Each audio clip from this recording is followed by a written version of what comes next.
He kept it sealed for 50 years, an ordinary glass jar bound in wax and rope, guarded like treasure by a grandfather who never let anyone near it. At his funeral, the family finally faced a mystery he left behind. Inside weren't coins or trinkets, but coded documents, foreign banknotes, and a metal tied to a secret paramilitary unit that history claimed no longer existed. Why had he hidden it? What was he protecting them from? And now that it's in their hands, should they continue his burden or let the past fade into silence? Before we continue with this story, make sure to subscribe to the channel, as we have a special story that'll be released soon. The morning of a funeral carried the kind of quiet weight that presses against every thought. The old church, with stone walls and worn wooden pews, filled slowly with people who had known him in different ways.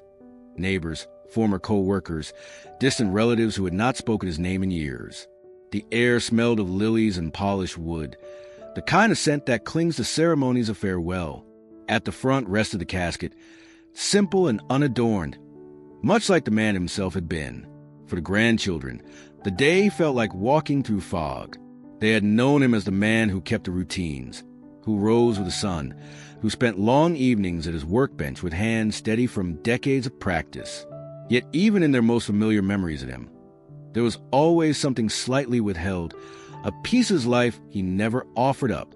That sense of distance had only grown when they discovered the jar. It sat on a small table beside the framed photographs of medals he had left behind, as if he had chosen its placement himself. A heavy glass jar, the kind once used for preserves, but unlike any kitchen item they had ever seen. Its lid was sealed with wax that cracked faintly at the edges but still held fast after half a century.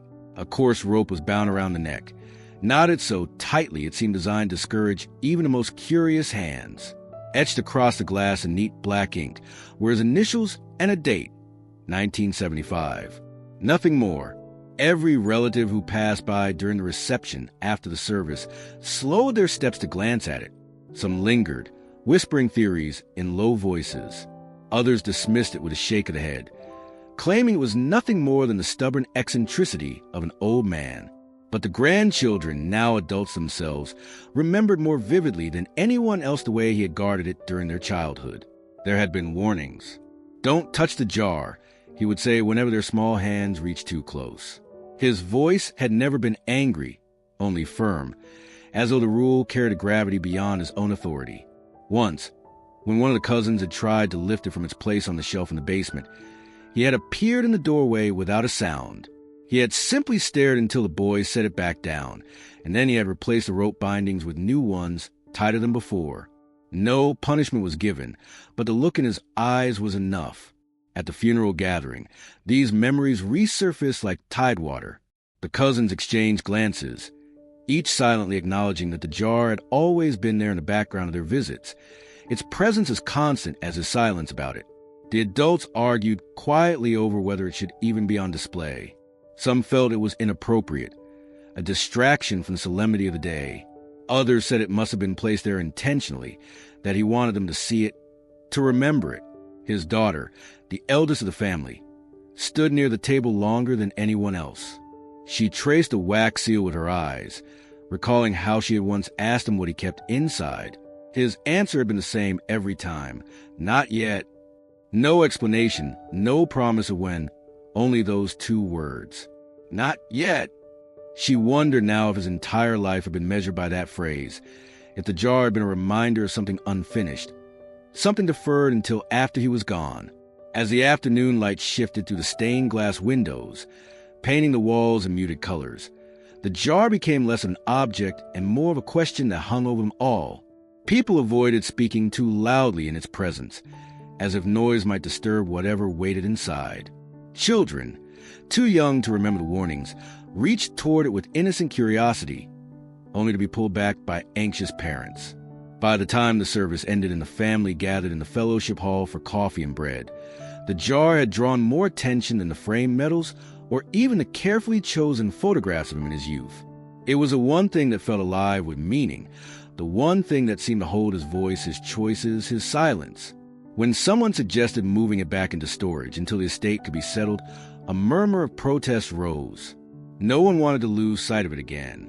The grandchildren stood closest, circling it as though the jar itself might explain something if studied long enough. Its weight could be guessed by the way it sat so firmly on the table, unmoved even when brushed accidentally. Whatever lay inside was more than air, more than papers or trinkets. Something substantial pressed against the glass, faintly visible only when the light caught it at the right angle. A hint of metal, a suggestion of folded shapes, nothing clear enough to be named. The day closed with the family dispersing, each carrying their grief in different ways. But the jar remained on the table, untouched, its seal unbroken. It seemed to watch them leave, a silent sentinel of 50 years' secrecy. And though the man they had buried was gone, the jar had taken his place as the new presence in their lives, an object that bound them together in curiosity, suspicion, and the faint, uneasy sense that the real story of their grandfather had only just begun. The lawyer's office smelled faintly of old paper and polished oak, a place where time seemed to collect in neat stacks. The family gathered in silence, dressed still in the muted clothes of mourning, their eyes heavy from the days before. No one spoke as they settled into the chairs around the long table. Outside, the late afternoon light pressed against the drawn curtains, and the hush inside seemed to deepen as the lawyer opened a leather folder. He was a tall, aging man with a careful voice, the kind who had known their grandfather for decades and carried the authority of someone trusted with secrets. His glasses slid slightly down his nose as he began, the rustle of parchment echoing too loudly in the still room. The will was straightforward at first. Small possessions left to certain relatives, savings divided evenly, debts accounted for with meticulous precision. It was only when he reached the final section that the tone shifted.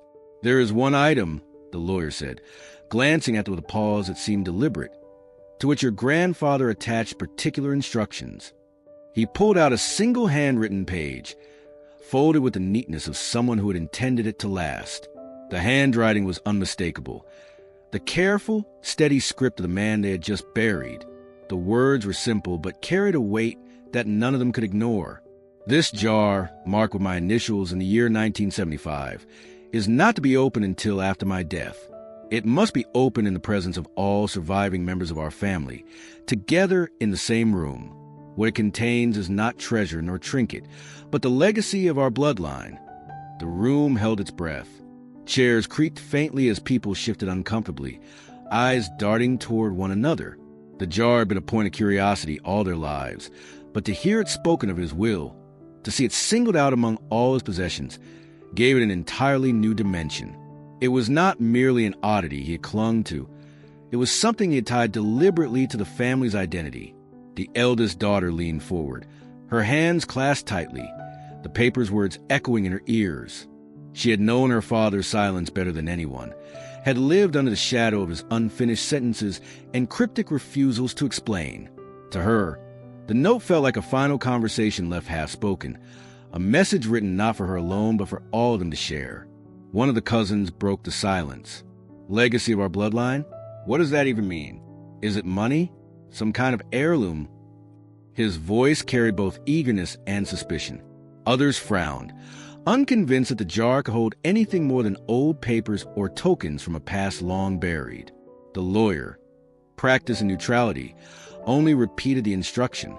He made it clear, the jar is to remain sealed until you are all present. It cannot be passed to one alone. It must be opened together. The conditions stirred unease. Families, after all, were rarely entirely whole. Some relatives lived far away, estranged by distance or choice. Others had avoided the funeral altogether, unwilling to confront grief or old wounds. Yet the will demanded unity, a gathering not of convenience but of necessity. The jar had become a tether, binding them whether they wished it or not. As the page was passed around, each person traced the ink with their eyes, noting the firmness of his hand even in old age. He had written without hesitation, as though the words were not instruction but certainty. The phrase "legacy of our bloodline" lingered in the air, heavy with suggestion. It was not just inheritance, not merely history. It sounded like responsibility, something meant to be carried forward. The youngest grandchild, only just into adulthood, asked the question no one else had spoken aloud. What if we don't open it? What if we leave it sealed forever? The thought settled uncomfortably over the room. To refuse would mean discarding the last request of a man who had shaped them all, however quietly, however distantly.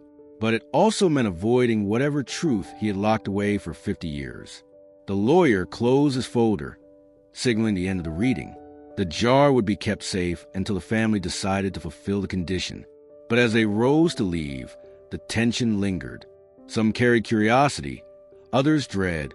None could deny the hold it now had over them. That evening, as they returned to the house where the jar rested, it seemed to carry a new presence. The wax seal glistened under the lamplight, the rope bindings suddenly more deliberate than decorative. It no longer looked like an eccentric keepsake. It looked like a message, silent but urgent, waiting for the moment when they would all gather and break it open. And though grief still clung to them, another feeling had begun to take its place. Anticipation, sharp and undeniable.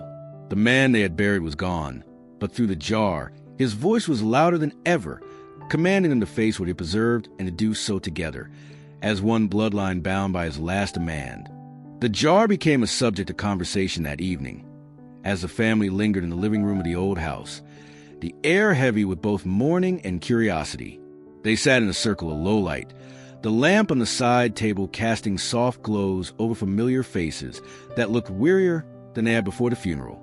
On the table near them rested the sealed jar, its wax and rope catching the light in such a way that it seemed more alive than the photographs hanging on the walls. Someone remarked that it looked no different now than it had decades ago, and that was when the memories began to surface. It was the eldest son who spoke first. He remembered how, as a boy, he had once wandered into the basement late at night. His father, the man they were now burying, had been there already, sitting at a workbench with a cloth in hand. The jar sat in front of him, gleaming under the single bulb that dangled from the ceiling. He had been polishing the glass, slow, deliberate strokes, his eyes never leaving the object even as the son appeared in the doorway. When asked why he was cleaning it, the only answer he gave was that some things must be kept ready, though he never said ready for what. Another cousin recalled that the jar was not always visible. Most of the time it stayed hidden in a wooden chest, locked and stored beneath stacks of old tools and boxes. They used to play in that basement as children, chasing one another around the pillars, pretending the shadows were monsters. Every game seemed to stop when they neared that chest. They knew it was there, and they knew better than to open it. More than once, one of them had placed a curious hand on the lid, only to hear the heavy tread of Grandpa's boots descending the stairs. He would appear with that quiet authority that needed no raised voice. "Not for you," he would say, and then he would lock the chest again, slipping the key back into his pocket as if to remind them that the secret was his alone to keep. The youngest daughter remembered the warnings most clearly. She had once asked him outright, perhaps at the age of 10, what was inside. Her question had been met not with anger, but with a calm seriousness that startled her more than any scolding could have. "Some things wait for their own time," he had told her. "If you open them too soon, you spoil them. If you open them too late, you may lose them. The right time will come, but not now." She admitted to the others that she had not understood him then, but his words returned to her now with unsettling clarity. Even the neighbors, when asked, seemed to have their own fragments of memory. One old friend recalled seeing him carry the jar carefully out into the yard on summer evenings, never opening it but wiping dust from the lid as if the act were sacred. Another remembered how he kept it near him during storms, as though it offered some kind of protection.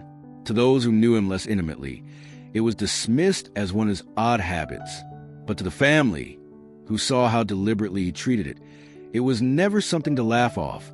The grandchildren added their stories too, speaking with the enthusiasm of those who had grown up in its shadow. They remembered dares, whispering challenges among themselves to be the first to touch the jar when no one was watching. None of them ever managed it. He always seemed to know, always seemed to appear at the moment temptation grew strongest.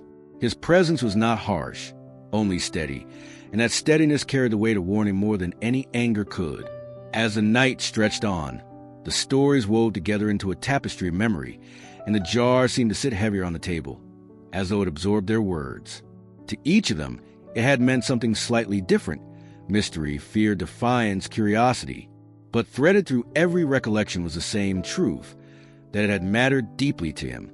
He had guarded it not as a man guards an object, but as someone who believed the object guarded him in return. No one claimed to know what it truly contained. Yet by the time the conversation slowed and silence filled the room once more, they understood something they had not said aloud. The jar had shaped their childhoods, hovering at the edges of games and gatherings, silently teaching them that their grandfather carried a secret larger than any of them had guessed. Now, with the man gone and the seal unbroken, the secret had passed them, and whether they wanted it or not, it waited.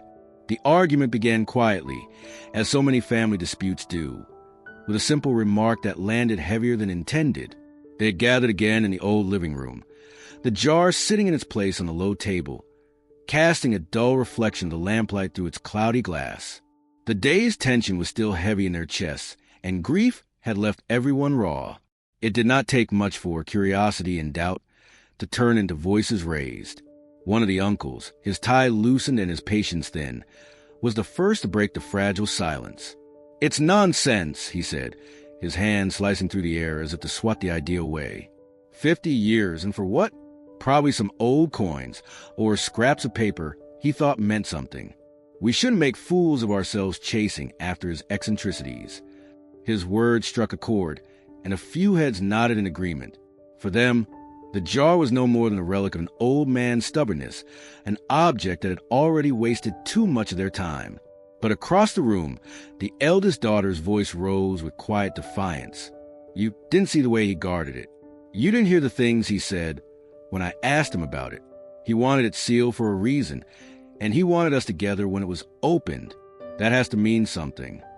Her words trembled, but the conviction behind them was undeniable. To her, ignoring his final instruction would be a betrayal of the man she had spent her life trying to understand. A cousin leaned forward, his arms resting on his knees, eyes fixed on the jar as if it might answer him directly. "What if it's valuable? He called it a legacy. Maybe there's money in there, or documents, or something that could change everything for us. Why else would he keep it hidden for half a century?" His voice carried the hunger of someone who had seen too many bills pile up, who could not help but imagine that fortune might come from a glass vessel wrapped in rope and wax. That suggestion ignited more voices. Some scoffed at the thought, accusing him of being blinded by greed.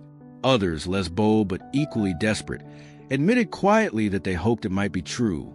What if their grandfather had left behind something to ease their burdens? What if the jar held the answer to years of financial struggle? The possibility was intoxicating, even if it was unlikely. Then came the darker words, whisper at first, then spoken with more certainty. "What if it's dangerous?" one of the aunts said, her face pale, her hand gripping the edge of her chair.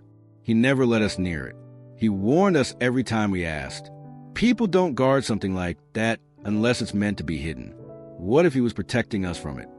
The thought settled uncomfortably among them. A few exchanged uneasy glances, remembering his stern warnings, the way his eyes had clouded when questions came too close. The room fractured along those lines. Skeptics who dismissed it all as the obsession of an aging man, hopefuls who clung to the idea of hidden fortune, and worriers who feared that whatever was inside had been sealed away for good reason. Voices overlapped, accusations slipped into the air, old resentments resurfaced under the strain. Years of buried tension seemed to rise to the surface, pulled up by the weight of a jar that had outlived the man who sealed it. At one point, a cousin reached for it, hands outstretched as though he might smash the wax seal and end the argument with one decisive act. The eldest daughter stood quickly, blocking his hand, her eyes flashing with a kind of authority none of them had expected from her. "Not like this," she said. "If we open it, it will be when we are all together, the way he asked, not because one of us lost their temper." The jar remained untouched, but the air in the room had shifted. Lines had been drawn that could not easily be erased. Brothers and sisters who had shared childhood games now eyed one another with suspicion. Cousins who once laughed together whispered about motives, about greed, about fear. The very object that had bound them under their grandfathers was beginning to pull them apart. By the time the evening waned, they had reached no agreement. Some stormed out, muttering about wasted time. Others lingered in silence, staring at the jar as though it might explain itself. What remained was not unity, but a fragile truce built on exhaustion rather than resolution. The jar sat between them, sealed as it had always been, but now heavier with the weight of division. It seemed to feed on their doubts, their hopes, their fears, standing as a silent witness to the rift it had created. And so the night ended with the family scattered, each carrying their own interpretation of what the jar meant. To some, it was a meaningless container; to others, the promise of hidden fortune; and to a few, a danger that should never be disturbed. But no matter where they stood, none could shake the feeling that the jar had already begun to change them, and that the true test of their grandfather's legacy was only just beginning. The cedar chest had always been there, tucked away in the far corner of the basement where the cement floor felt cooler and the shadows never seemed to leave. For years it had been ignored, treated as just another piece of storage furniture that held the forgotten things of an old man's long life. But now, with the will freshly read and the condition clear, it was no longer just an old chest. It was the gateway to the very object that had haunted all their memories. The jar. They carried it upstairs into the living room, the scraping of its wooden base against the floorboards sounding louder than it should have. Dust rose as they set it down, the scent of cedar lingering, sharp and clean despite the years.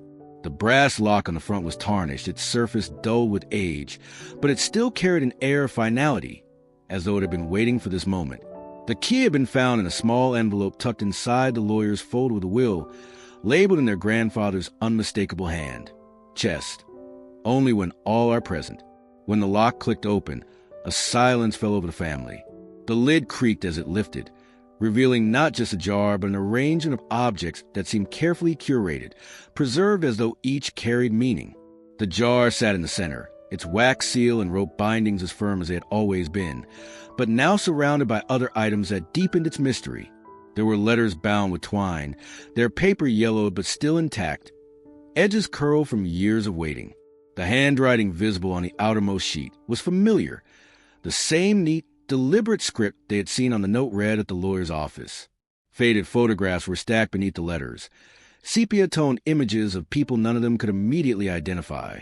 Some of the faces were stern, others soft, but all of them carried the dignity of another time. A few photos bore their grandfather's face in youth, his eyes sharper, his posture straighter, but in the company of strangers who did not appear in any other family albums. It was the envelope that drew their attention most. Resting against the side of the jar, it was sealed but not in wax, only folded shut and marked in ink. For later, the words were plain, yet their weight was unmistakable. A brass key lay inside, small but heavy when it was lifted from the paper. Its surface had been polished at some point, though age had dulled its shine. The teeth were intricate, designed not for an ordinary lock, but something more deliberate, something worth guarding. Speculation filled the room. Some thought the key must belong to another chest or a hidden drawer, perhaps one still buried in the basement. Others suggested a safe deposit box at the bank, though no one had ever known their grandfather to use one. The most cautious among them wondered aloud if it was meant for something dangerous, recalling again his insistence that some things wait for the right time. The eldest daughter handled the letters with care, running her fingers over the twine as though she could absorb the meaning without opening them. "He wanted us to see this together," she said softly. "That's why it was locked away. None of these things were meant to be found one at a time." Her words carried the kind of gravity that silenced the murmurs around her. The jar itself seemed different now, sitting in the chest like the heart of some larger story. Surrounded by letters, photographs, and the mysterious key, it no longer felt like a solitary puzzle, but a piece of something vast, something that stretched beyond their family's ordinary history. Every object carried its own whisper of the past, and together they formed a pattern too deliberate to ignore. Yet the discovery also reignited the tension that had been simmering since the will was read. Some pressed to open the letters immediately, to search the photograph for answers, to try the brass key in every lock they could find. Others argued for caution, insisting they should honor the order of things as their grandfather had set them down, jar first, everything else in time. Their voices rose, overlapping, but none dared to touch the jar itself. It sat between them, silent and waiting, as if it knew it was the center of their conflict. The night stretched on, and still no decision was made. The chest remained open, its contents spread across the table like pieces of a puzzle no one yet understood. The letters waited. The photograph stared back with eyes frozen in another century, and the brass key gleamed faintly under the lamplight. Its purpose deferred to a future none of them could yet name. When at last they drifted into uneasy sleep, the chest remained open in the corner of the room, its scent of cedar mixing with the stale air of the house. The jar stood where it always had, sealed and immovable, but no longer alone. It was now part of a larger inheritance, a legacy that reached through paper, images, and metal, hinting at truths that their grandfather had carried in silence for half a century. And in the quiet hours of the night, each of them wondered the same thing. What had he been preparing them to uncover, and why had he trusted only time to deliver it? The letters had been left on the table overnight, their brittle pages stacked neatly, bound together by the same rough twine that held them for decades. In the morning, curiosity outweighed caution, and one of the cousins finally slid the knot loose. The paper crackled as the bundle came apart, releasing the faint smell of dust and cedar. The ink had faded but not vanished, and the handwriting was as familiar as ever, precise, deliberate, unmistakably his. The first letter bore the date 1975, the same year etched onto the jar. The coincidence was not lost on anyone. They leaned closer, forming a quiet half-circle around the table, their coffee growing cold in their hands as the eldest daughter began to read aloud. Her voice was steady at first, though it wavered as the meaning of the words began to settle. I write this not knowing if it will ever be read. The letter began. The journey we began has been cut short, and I am left with the weight of secrets that outlive men. The phrase seemed to thicken the air.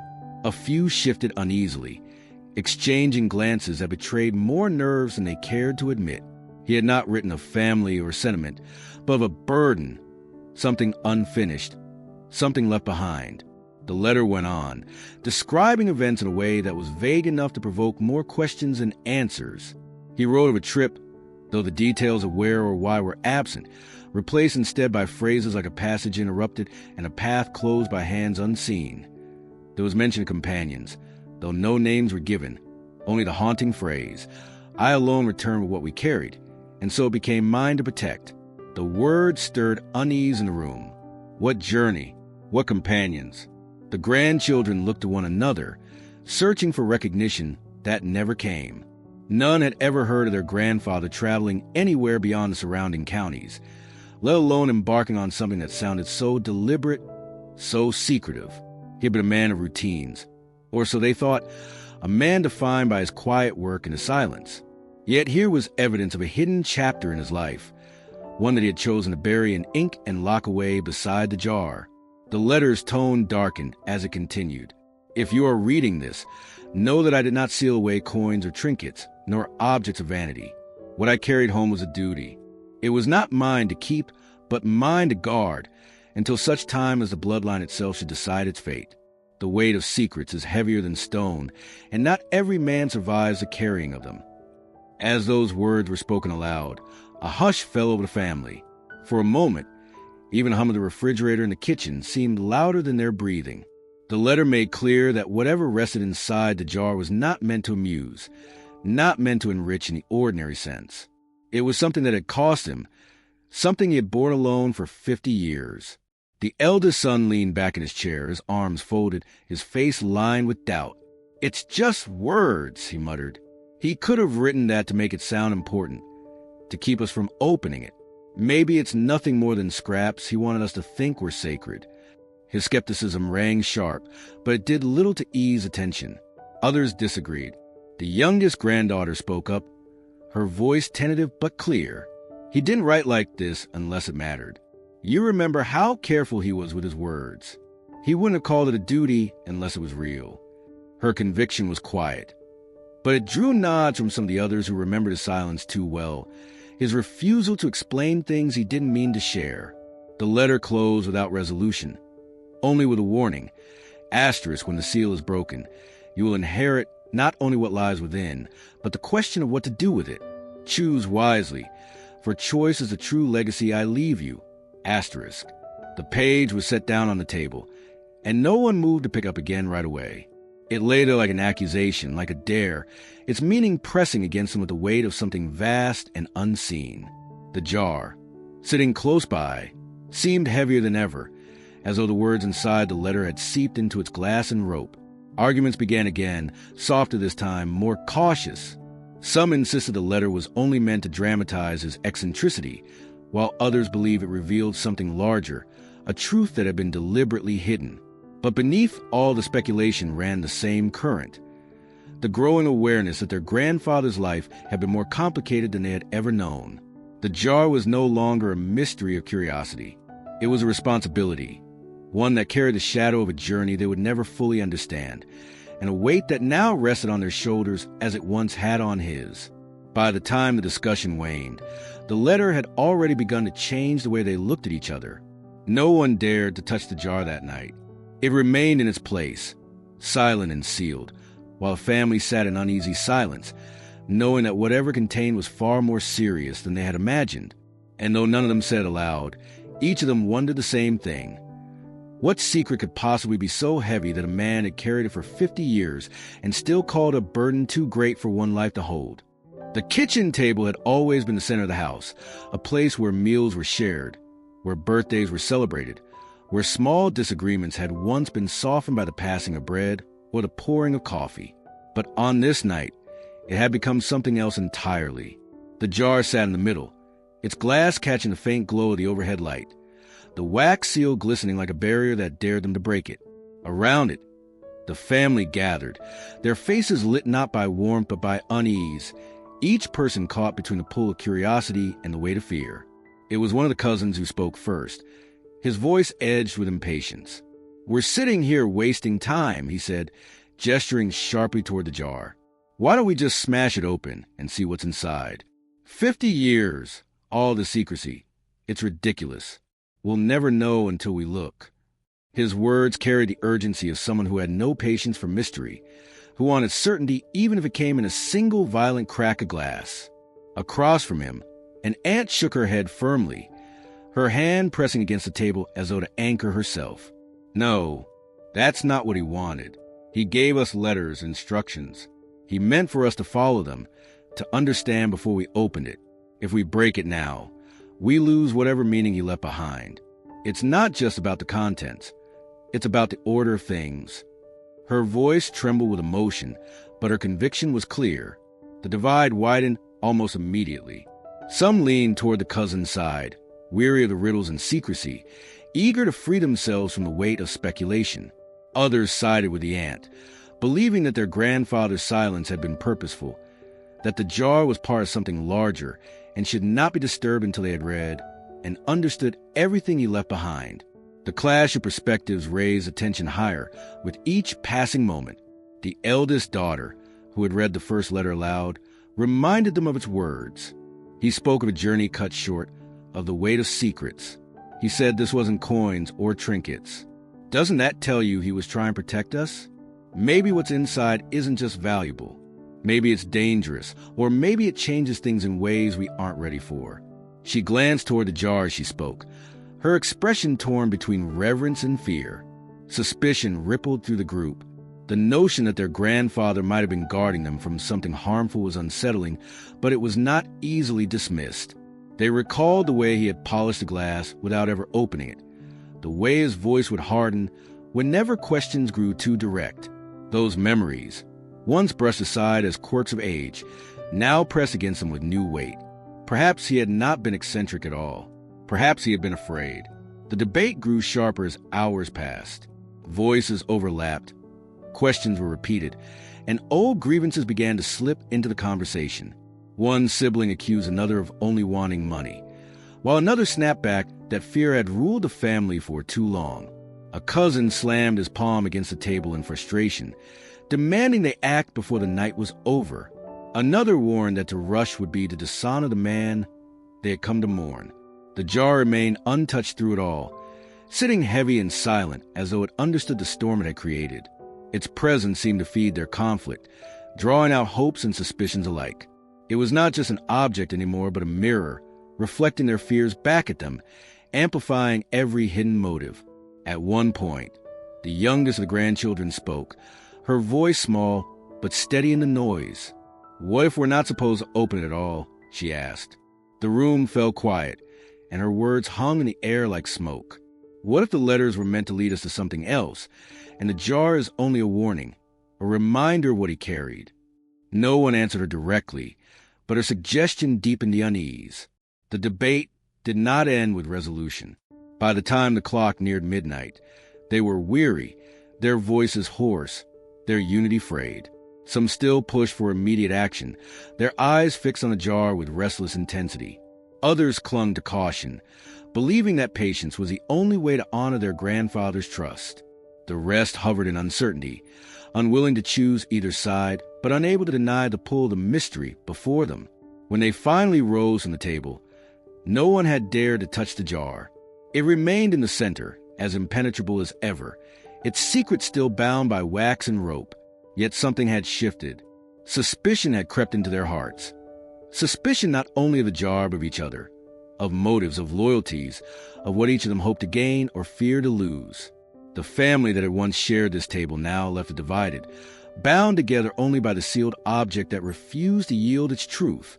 And as they drifted into uneasy silence, each of them wondered whether their grandfather's legacy was a gift or a curse he had forced them all to inherit. The photographs had been left in a stack, their edges curled with time, the colors muted into shades of sepia and gray. They smelled faintly of dust and cedar, as though the chest had preserved not only the images but the air of the years they belonged to. No one had touched them since the chest was first opened. They had focused on the letters in the jar, believing the photographs were merely sentimental, remnants of a past that could add little to the mystery. But when one of the cousins finally began to sift through them, the room grew quiet again, the shuffling of old paper suddenly louder than words. At first, the images were ordinary enough. There were portraits of familiar faces in their youth. Grandpa as a boy standing in front of a barn, his parents in stiff Sunday clothes, his siblings captured in the formal poses of another era. There were weddings, baptisms, and harvest gatherings, the kind of family history that lived in every attic album. They passed them around with quiet recognition, some smiling faintly, others remembering the stories told about those frozen moments. It felt safe, almost comforting, to see him before he was a stern man who guarded the jar. But midway through the pile, the atmosphere changed. The photograph was darker than the others, the image less polished, as though it had been taken in haste. Grandpa stood in the foreground, no older than 30, his features sharper, his hair thick and dark. He wore a jacket that looked worn from work, not from ceremony, and beside him were 3 men none of them recognized. They were older than him, 2 dressed in rough clothes and 1 in a suit that seemed strangely out of place against the backdrop. Behind them loomed the skeleton of a building, a boarded-up factory with windows sealed in planks and its sign long removed. The men were not smiling. Their faces were set serious, as though the camera had captured not a celebration but an agreement. It was the back of the photograph that unsettled them most. In faded ink, written in their grandfather's precise hand, were the words, "The day we swore to keep it safe." The sentence was simple, but the implication sent a ripple through the room. The photo was passed carefully from hand to hand, each person staring at the inscription as though it might change under their gaze. "What did he mean, keep it safe?" one of the cousins asked. Her voice hushed. No one answered immediately. The eldest daughter held the photograph longest, her fingers trembling slightly as she traced the ink with her thumb. "This isn't just family history," she said finally. "He was part of something. And whatever it wasn't just his. There were others." The questions came quickly after that. Who were the strangers? What was the factory and why was it abandoned? What had they sworn to protect? The silence that followed each question grew heavier, for no one had an answer. All there was the image of 4 men bound by some unspoken vow, one of whom had carried the weight of it for the rest of his life. The eldest son frowned, studying the photo closely. "He looks different here," he said. "Not like the man we knew. Look at his eyes." And it was true. There was a sharpness in his gaze, a determination that none of them had seen in his later years. It was a look of someone stepping into a responsibility rather than fleeing from it. The younger grandchildren stared with wide eyes, trying to reconcile the man who had bounced him on his knee with the stern figure in the photograph. To them, he had always been a quiet presence, defined by silence rather than secrets. But here was proof that before the years softened him into mystery, he had been part of something active, something that required oaths and guarded truths. Speculation broke out across the table. Some argued that the photograph must have been tied to the jar, that whatever they swore to protect had been locked within it. Others believed the jar was only part of something larger, and that the real secret lay outside the house, somewhere connected to boarded-up factory. A few voiced their unease, wondering aloud if the oath had been one of danger rather than duty. The eldest daughter placed a photo beside the jar on the table, the two objects staring back at them like pieces of a puzzle. The jar's sealed glass reflected the faces in the picture, distorting them, making it appear as though the men inside the photograph were trapped within it. The sight unsettled everyone, a strange merging of memory and presence. They did not come to any conclusion that night. Instead, the photograph lingered at the edge of their thoughts, feeding the growing tension. It was no longer just about their grandfather and his eccentricities. It was about a promise made half a century ago, a promise that had tied him to strangers and left its mark on the family he never chose to explain. Long after the discussion ended, the photograph remained beside the jar, as though it belonged there, as though it had waited just as long to be seen. And though none of them spoke aloud, they all felt the same quiet unease, that their grandfather had not merely guarded a secret, but had been one part of a vow that now stretched to them, binding them to something they did not yet understand. The jar had sat untouched for hours, its presence looming larger than any photograph or letter. It seemed to watch them as they circled the kitchen table, each family member both drawn to and repelled by it. Finally, it was the eldest son who stood, his hand hesitating over the wax-sealed lid before gripping the thick glass body and pulling it toward him. The scrape of its base against the wood echoed louder than expected, a sound that sent a shiver down the spine of those listening. The first thing that struck him was the weight. He had imagined it would be heavy, but not like this. The jar was dense, its mass surprising, as though it contained not just objects but a burden in physical form. He shifted it between his hands, the muscles in his arms tightening as he steadied it, and then placed it back down on the table with more care than before. The sound of its return was a dull, solid thud that silenced the room again. Everyone leaned closer.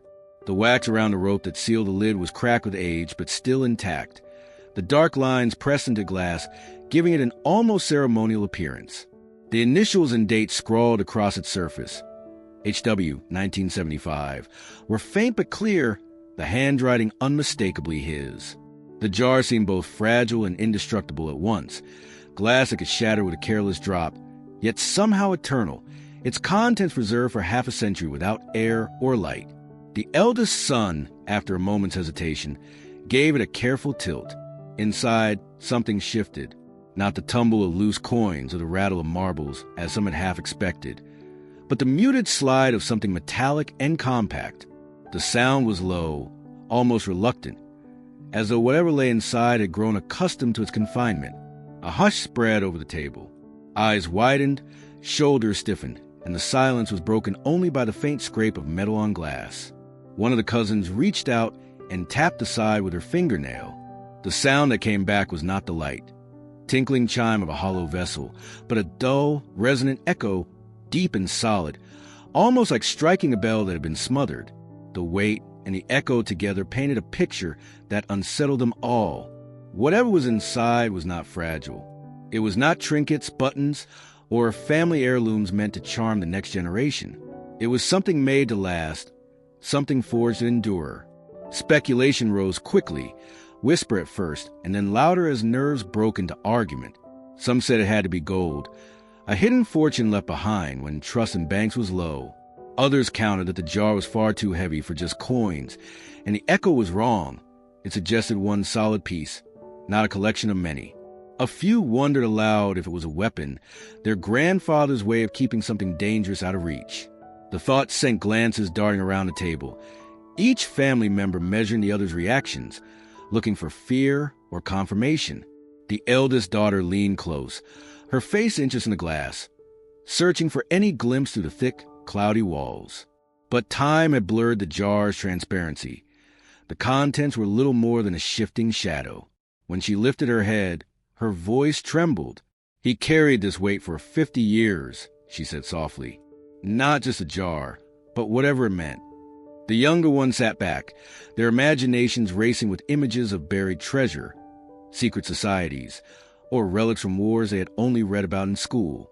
For them, the heaviness of the jar made it almost mythical, as though it contained a piece of history locked away on their behalf. But for the older members of the family, it carried a different kind of gravity, an unease that grew sharper with every guess. The weight was not only physical, it was symbolic, pressing on them all now that it was in their hands.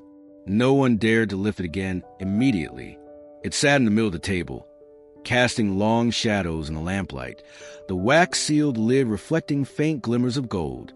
The letters and photographs spread out around it looked suddenly smaller, like fragments orbiting the greater mystery. Each family member felt its presence differently, some with greed, others with dread, and a few with something like reverence. For the first time, they understood why their grandfather had guarded it so fiercely. It was not just a jar. It was a vessel that carried the weight of his silence, the burden of promises made long ago, and perhaps even the cost of breaking them. They stared at it in the dim kitchen light, none of them speaking, all of them feeling the same quiet certainty. The jar was more than an object. It was a responsibility, one that had now shifted onto their shoulders the moment they chose to lift it from the chest. The jar sat in the center of the table like an intruder no one dared touch, yet every eye was fixed on it. The wax was yellowed, cracked along its edges, but still holding fast to the rope that had been wound tightly around the lid so many years ago. The strands were darkened with age, stiffened into a hardened twist that seemed more like iron than fiber. No one moved at first. The silence had a way of its own, as though the room itself was holding its breath, waiting for someone brave or foolish, enough to break the barrier that their grandfather had maintained for half a century. The eldest son finally reached out, his hand hovering over the jar before brushing the rope. The texture was brittle and rough under his fingertips, shedding small flakes of wax as he tested it. He drew back, as though the simple act of touching it was already a violation. His sister reminded him that it was in the will, that they had been told to open it only now, in the presence of all. Yet even with permission granted by their grandfather's final words, the act felt heavy, almost like desecration. They fetched a small knife from the kitchen, its blade dulled from years of use. The son pressed it against the rope, sawing slowly. Each stroke released a faint snapping sound, the fibers breaking one by one. The wax, once poured so carefully, cracked and flaked under pressure, pieces falling to the table like dried petals. The sight of it crumbling filled them with unease. It was as though time itself was giving way, their grandfather's stubborn secrecy dissolving under the edge of a blade. No one spoke. The cousins leaned in, their faces tight with anticipation. The younger ones clutched the backs of chairs, their breath quickening. The eldest daughter placed her hand on the table as if to steady it, though she was steadying herself more than anything. Every snap of the rope was a sound louder than it should have been. Each flake of wax that fell seemed to mark a point of no return. When the final loop gave way, the rope slid loose, curling like a dead snake across the surface. The wax seal was fractured into uneven shards, leaving the glass rim exposed for the first time in decades. The lid, still clamped down, now stood vulnerable. The son placed his hand on it, gripping it firmly. The lid resisted, stiff with years of being sealed, fused almost to the glass beneath it. He pressed harder, twisting slowly, the motion deliberate, as if any sudden move might unleash something they could not contain. The sound of the lid loosening was faint but unmistakable, a soft crack, followed by the whisper of air. The room seemed to grow colder, though no breeze passed through. The family exchanged glances, and for a moment no one breathed. It felt less like opening a container, and more like opening a door, a threshold into some part of their grandfather's past he had never permitted them to see. As the lid lifted, a stale scent slipped into the air, not foul, but musty with age, like an attic that had been sealed too long. The daughter instinctively drew back, her hand covering her mouth. The cousins shifted uneasily in their chairs. It was not just a smell. It was the idea of time trapped inside, of 50 years pressed into the space between glass and metal, now spilling out into the present. The jar sat open, its mouth dark and unreadable. No one rushed to peer inside. The weight of ceremony still hung thick around them, the sense that their grandfather was watching, judging from beyond the grave. They realized now why he had insisted on them all being present. This was not a moment to be taken lightly, not a curiosity to be satisfied in secret. It was a reckoning, and every soul in that room would share in it. The son rested the loosened lid on the table, his hands trembling slightly. The wax fragments, the broken rope, the lingering dust of time, all of it lay scattered around the jar like relics of a ritual. The family leaned closer, drawn toward the opening but hesitant to look. It felt as though they had breached something sacred, as though a life carefully guarded had just been undone with their hands. The silence stretched on. Someone swallowed hard, the sound startling in its clarity. The jar was open now, and what had been sealed for 50 years was free to reveal itself. The family's anticipation teetered on the edge of fear, and no one wanted to be the first to cross the final line. All they could do was sit in the glow of the lamp, staring into the black mouth of glass, the taste of tension thick on their tongues, and feel the enormity of what they had just done. They had broken the seal, and there was no going back. The lamplight caught the lip of the jar as the eldest son leaned closer, his eyes narrowing as he tilted the glass ever so slightly toward the glow. What they saw inside was not the glimmer of gold or the sparkle of jewels, but the muted, shapeless presence of something wrapped and bound. For a long moment, no one spoke. The silence was louder than any gasp could have been. They had braced themselves for something dramatic, something definitive. Yet the first glimpse was baffling in its plainness. The eldest daughter slipped on a pair of thin cotton gloves she had pulled from the cedar chest earlier, her hand steady even though her pulse was not.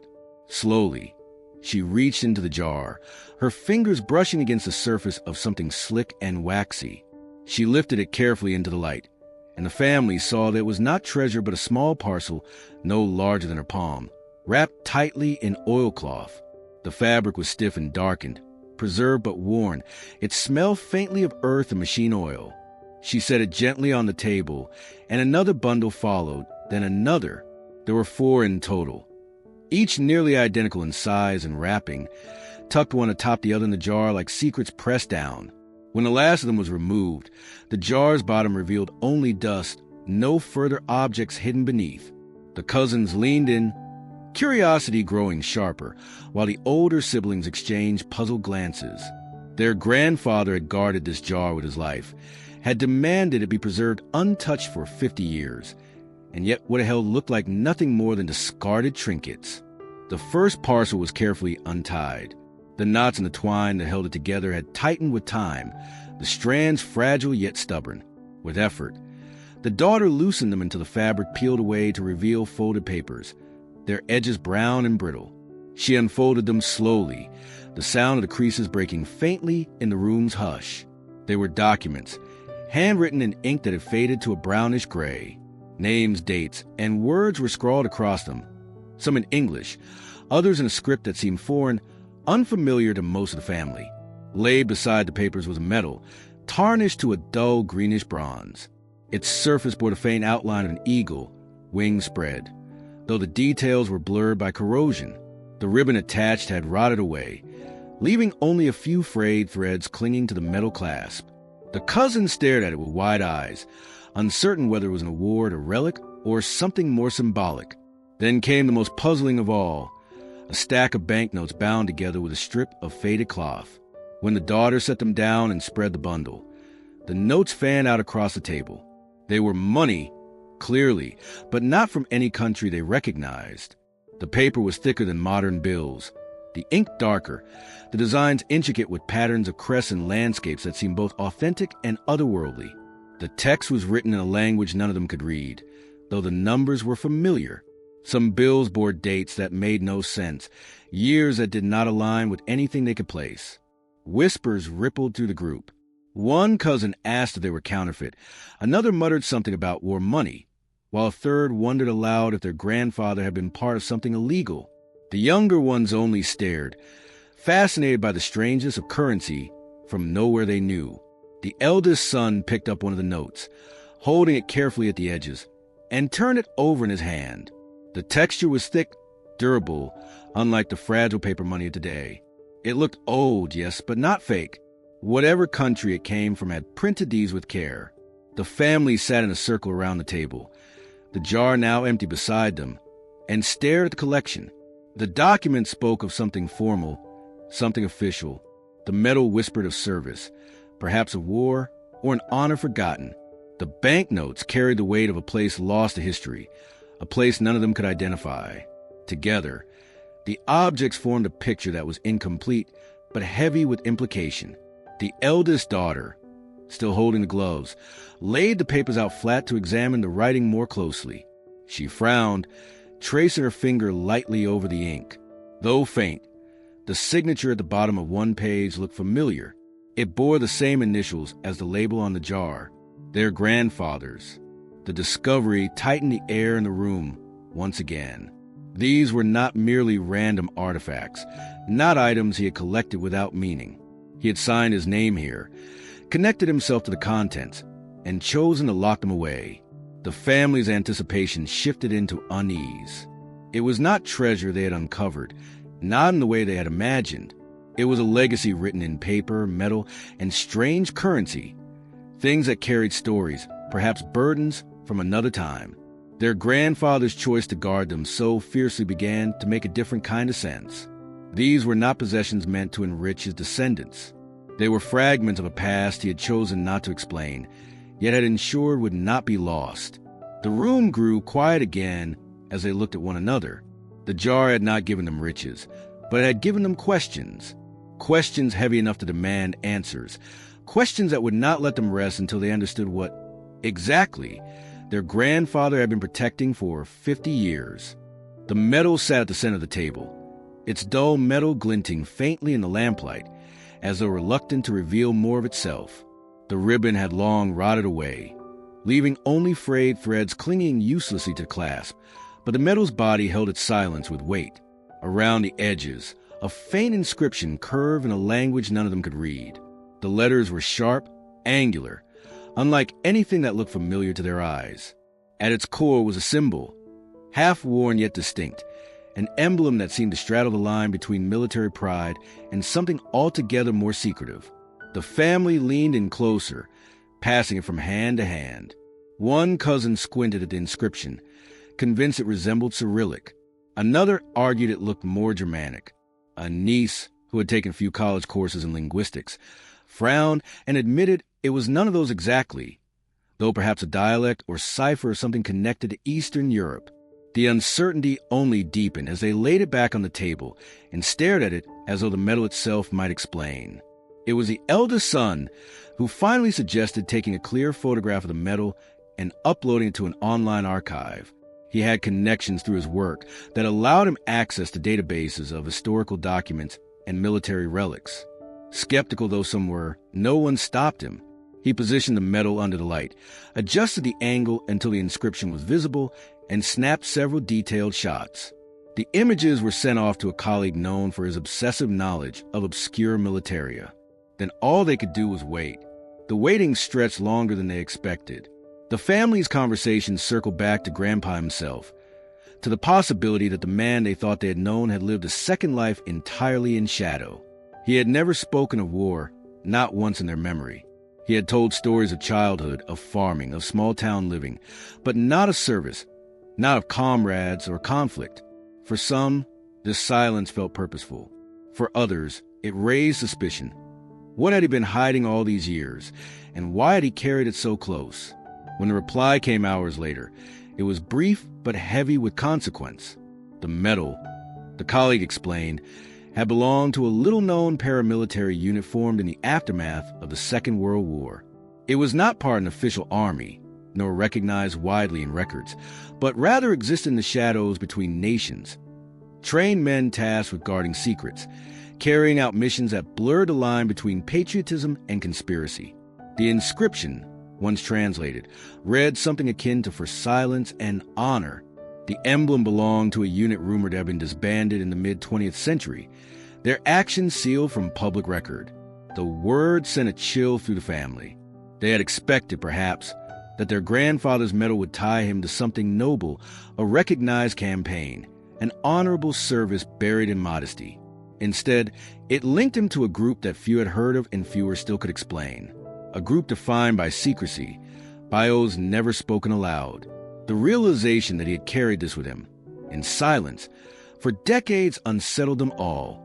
Some reacted with unease, whispering fears of violence, of acts their grandfather might have committed in a hidden chapter of his life.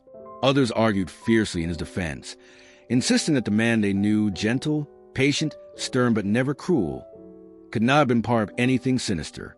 Yet the evidence lay before them in the form of the tarnished metal, its inscription etched in a language none of them had ever been taught, its meaning rooted in shadows their family had never touched. The eldest daughter picked up the metal again, turning it over slowly. Her thumb brushed the edges where the letters curve in their alien script. She spoke softly, almost to herself, that perhaps he had not been proud of what it represented, but burdened by it. Perhaps that was why it had gone into the jar, sealed and hidden from all eyes, rather than displayed on a mantelpiece as others might have done with their war honors. It was not something to be shown. It was something to be kept, because to reveal it would be to expose truths no one was ready to hear. The family sat with that thought in silence. The room, once buzzing with speculation, grew still. Each of them considered the man they had buried only days earlier and wondered how much of him they had truly known. The metal's inscription had pulled back a curtain just enough to reveal the shape of a hidden past, but not enough to explain it fully. The documents, the photographs, the banknotes, they were pieces of the same puzzle, each carrying the weight of a life lived in half-truths. That night, long after the others had gone to bed, the eldest son remained at the table. The metal lay before him, its dull gleam softened by the light of the single lamp still burning. He could not stop looking at it. Reading and rereading the inscription in his mind, though, he could not pronounce the words. For silence and honor, the phrase seemed almost cruel. Silence had defined their grandfather's life, but honor, whose honor had he been serving? His own, his family's, or a cause none of them had ever known? As the house settled into quiet, the unanswered question seemed to echo louder than ever. The metal, small and tarnished though it was, had shifted everything they thought they knew about the man. It had revealed that their family story was not as simple as they had believed, and that their grandfather's silence had been less about humility and more about protection. From what, though none of them yet understood, the answers, if they existed, were still folded in the brittle documents, and the strange money waiting to be unraveled. But the metal had been the first to speak, and what it said left them uneasy, caught between pride and dread. The bundle of documents lay on the table, fragile with age, their edges brown and curling, the faint scent of oil and dust rising with every shift of paper. Hands hesitated before touching them, as if the weight of whatever they contained might be heavier than the metal or even the jar itself. The first sheet, once unfolded, revealed lines of cramped handwriting, but not in any clear language. Symbols and numbers repeated across the page, sequences that seemed deliberate but unreadable, as if meant to keep the truth buried unless one knew the key. Someone muttered that it looked like code, the kind that spies in old films might use, but here it was tied up in string and left in their grandfather's chest. More pages followed, all covered in the same cryptic style, letters written in careful hand, every stroke intentional, no sign of haste. Some included short sections in plain writing, just enough to tease meaning, references to deliveries, safe hands, and not to be seen until all is ended. They were notes, but they were also shields, carefully crafted to keep outsiders at bay. One cousin speculated that their grandfather had been guarding not only secrets but instructions, a map for someone who knew how to read them. Tucked further back was an official-looking document, its ink faded but still strong enough to read, a notarized deed. The family leaned closer, recognizing none of the names on the header except for their grandfather's signature at the bottom. The land described was not anywhere near their town, not even in the country. It lay overseas, the name of the region strange on their tongues, the exact location unfamiliar to any of them. A map would be needed to even understand where it was. But the formality of the deed, stamped with seals and signed by officials, left no doubt. Their grandfather had once held claim to property in a place none of them had ever visited. The implications settled heavily over the room. Their grandfather had been a man who farmed, who fixed fences, who kept a routine so simple that they sometimes mistook him for predictable. Yet here was proof of dealings far beyond the borders of their small town. He had owned land across an ocean, far from the barns and fields they had thought to find him. Why had he never spoken of it?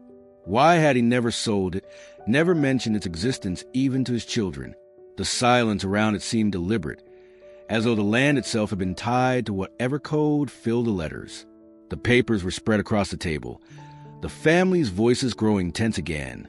Some argued the documents meant wealth, an inheritance greater than they had imagined, waiting to be claimed if only they unraveled the mystery. Others grew uneasy, pointing to the coded letters and the ominous language, fearful that the land was no gift but a burden tied to the shadowy unit hinted at by the metal. What if the land had been a meeting point, or a hiding place, something never meant to be seen by descendants who lived ordinary lives? The eldest daughter picked up one of the coded letters, running her finger across the strange marks. She whispered aloud that it didn't look like random scrawl. It looked like structure, as if the letters were carefully grouped, perhaps even aligned with something. A cipher, maybe, but without the key, it was meaningless. That thought troubled her most. If her grandfather had locked away the key to the code, then perhaps he had never intended for anyone to solve it. Perhaps the jar was not inheritance at all, but a burden passed down to remind them of a life they could never truly know. Still, curiosity pressed against the unease. The younger members of the family, eyes bright with the thrill of discovery, argued that they should seek help, that with the right expertise the code could be broken and the land's significance revealed. They spoke of history professors, cryptographers, even reaching out online to communities dedicated to solving historical puzzles. Their enthusiasm clashed with the fear in the older relatives' voices, who warned that opening doors without knowing what lay beyond could bring danger. If their grandfather had hidden this for 50 years, sealing it under wax and rope, there must have been a reason. The deed itself was handled carefully, its weight undeniable. The seals proved its authenticity, but they also tied their grandfather to a chain of dealings none of them understood. The foreign names, the mention of districts long since changed by shifting borders, suggest a history that reached back to conflicts and alliances they had never imagined him part of. It made them wonder if the strange banknotes found earlier had once come from that same place, part of a world their grandfather had chosen to leave behind but could never truly escape. As the night stretched on, the documents remained spread across the table, silent in their resistance to being fully understood. Every page seemed to promise something just beyond reach, a message in code, a piece of property overseas, a link between the quiet man they had buried and the unknown life he had hidden away. They could not escape the feeling that the jar had been less of a keepsake and more of a vault, a time capsule sealed not to preserve memory, but to keep unfinished business, contained until someone else dared to touch it. The family sat with the weight of those papers, torn between fear and determination. Some saw opportunity, others danger, but all of them felt the unmistakable truth. Their grandfather's life had been larger, stranger, and far more entangled than they had ever known. The documents had made that clear, and the path forward, whether they wanted it or not, was now theirs to follow. The brass key had been waiting in its envelope for days, sitting on the mantel as if it were watching the family wrestle with their doubts. They had turned it over countless times, tracing the faint etching that read for later, wondering if it was meant for them or if it had outlived its purpose. When someone finally suggested the bank, there was a silence as though the thought had been hovering unspoken all along. The local branch was the same one their grandfather had visited every month without fail, a small institution where the tellers knew him by name. He had been meticulous with his routine, but none of them had ever questioned why he lingered so long inside. Walking into the bank felt like stepping into another of his secrets.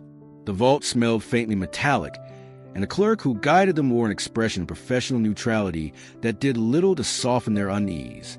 The key turned easily in the brass lock, almost too easily, as if it had been waiting for this moment. The click echoed against the cold metal walls, and the box slid free with surprising weight. Inside lay a neat stack of items that seemed to expand the mystery rather than end it.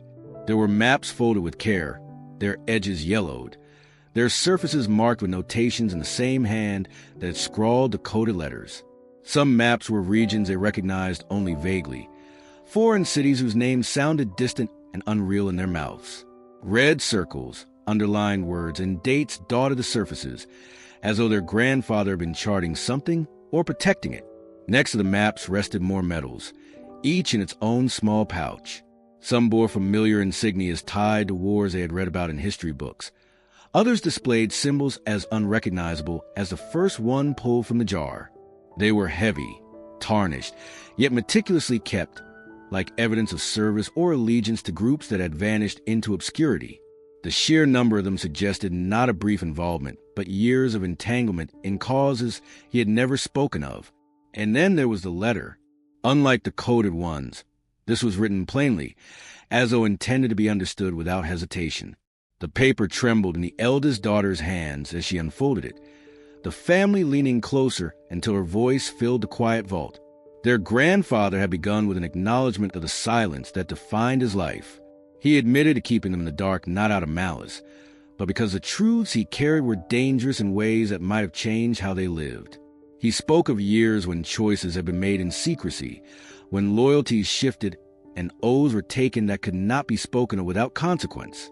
He wrote that the jar had been only the first step, a test to see if they would come together despite their divisions, to see if they would respect the gravity of what he left behind.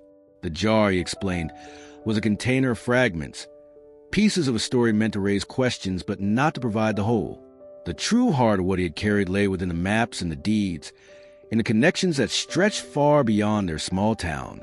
There was regret in his words, a regret that he had not been the kind of grandfather who could sit at the table and share tales openly, but also a firm insistence that his silence had preserved them. He admitted that some of what it safeguarded was valuable in the conventional sense, property, relics, documents that could yield material gain. But more important, he had been protecting knowledge of actions taken by men long gone, actions that still cast long shadows. The family listened as the words reached their conclusion. He told them they had a choice, to leave the maps folded, the medals boxed, the deeds untouched, and continue their lives as they had always known them, or to pursue the threads he left behind, and uncover a story that might redefine not only how they saw him, but how they saw themselves. He did not order them, nor did he beg. He simply left the decision in their hands, the same way he had once sealed the jar and turned away from it. When the letter was folded again, the room felt colder. The items lay spread before them like a crossroads. Some were tempted to close the box, return to the vault, and let the key rust in a drawer, sparing themselves from whatever storm still lingered behind his words. Others felt a restless pull, as if the maps were whispering to be unfolded, the medals asking to be explained, the story begging to be completed. In the end, all they could agree on was that the jar had not been the end of the mystery, only the doorway. The key had unlocked more than a box. It had unlocked the realization that their grandfather had left them a legacy threaded with secrets, waiting for them to decide whether to follow the path he had hidden or to let it vanish with him into the earth. The letter's final paragraphs seemed to press down on the room with a weight greater than the jar itself. The words, penned in their grandfather's careful, deliberate hand, did not tremble with age or hesitation, but carried the force of a man who had waited decades to be heard. He wrote of a war not as the world remembered it in textbooks or in parades, but as he had lived it, in the smoke and confusion of choices that were never fully recorded. He described how, in those days, he had been one of a handful of men assigned a duty that was spoken of only in whispers. They were not guarding land or weapons or prisoners. They were entrusted with something taken in the chaos of surrender, something that history claimed had vanished, but that in truth had been hidden, sealed away, and watched over by ordinary men bound by extraordinary secrecy. He did not write its name. Perhaps he thought it safer that way, or perhaps he knew the words alone could carry consequences. But he explained that what had been placed in their care was not meant to be used, nor sold, nor revealed. It was something that could stir nations if ever it surfaced. And so it was buried in silence, each man carrying his share of the watch until time thinned their numbers. By the year marked on the jar, 1975, most of his companions had died, and the responsibility had passed solely to him.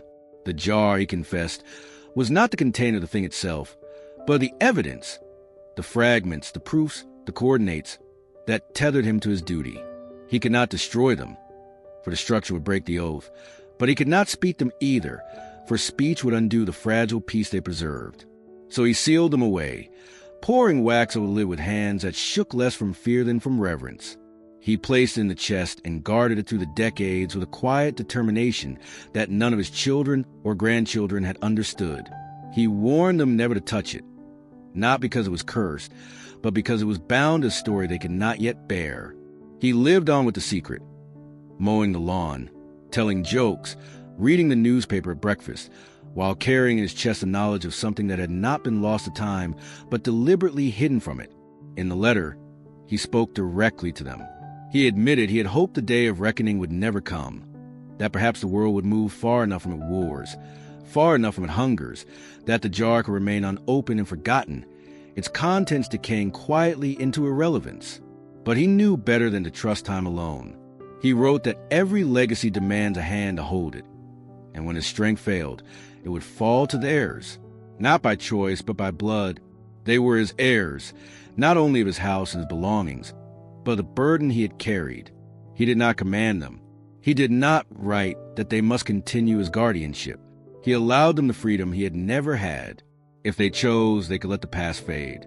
They could burn the letters, discard the medals, and let the maps crumble into dust. The world would go on, blind to what had been hidden.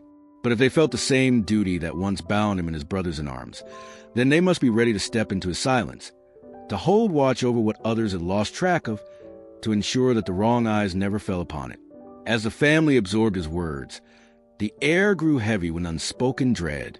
The jar had once seemed a curiosity, perhaps a vessel of treasure or eccentricity, but now it felt like an inheritance with sharp edges. Some stared at the table as though avoiding its gaze. Others looked at the maps with unease, as though they might catch fire if held too long. The choice he had left them was not a simple one. To guard was to live with secrets, with questions they might never answer, with the weight of a duty no one else could see. To abandon it was to betray him, to erase a piece of history entrusted to their bloodline, and to accept the risk that someone else, somewhere, might still be searching.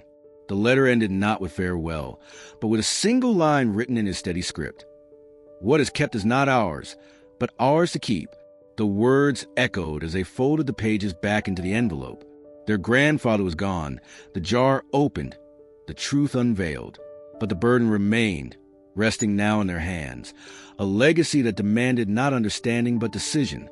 Whether they would shoulder it or turn away was no longer his choice. It was theirs, and would define not only how they remembered him, but how they remembered themselves.